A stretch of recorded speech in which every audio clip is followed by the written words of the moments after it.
there's all the talk of how we better safeguard our systems, which is obviously, that's the best thing to do in terms of keeping things online, preventing this.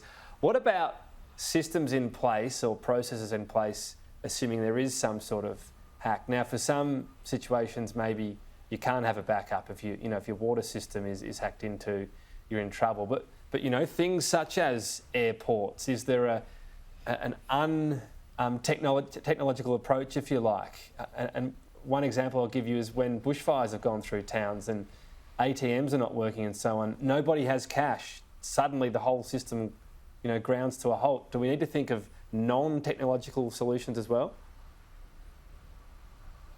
Yeah, absolutely we do, and certainly more and more as we automate and automation, broadly affects more technology areas. As you've highlighted a really good one, which is the cash system. Doesn't work so well. Neither does you can't use your phone and Apple Pay, obviously, if telecommunications or the internet is down.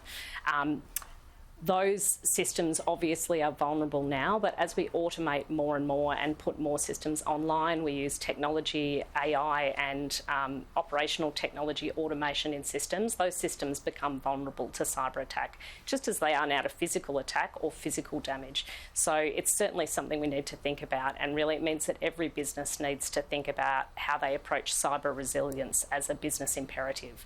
It perhaps could have been ignored a little more when there wasn't so much of the core business of most Australian corporates online, but more and more that's becoming problematic just because of what we call in cyber the attack surface, the amount of stuff that's vulnerable to attacks from the internet or online. So businesses need to be wary of that. What about individuals? I grew up with always needing to have candles, matches and so on in case the power went out, which used to happen more than it does now. Is there a modern day equivalent of that people can have a little kit? I don't know what it has in it. Cash, I guess. Still candles and still matches, but what else?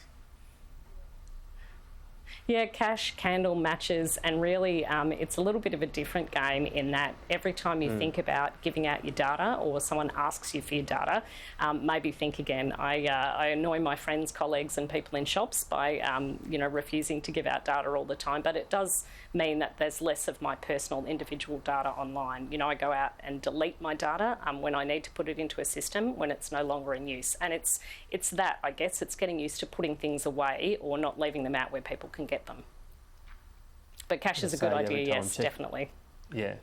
Now, I've got to say, every time I check in at a hotel and they want all these details, I just say, do you really need them? And then suddenly they decide they don't.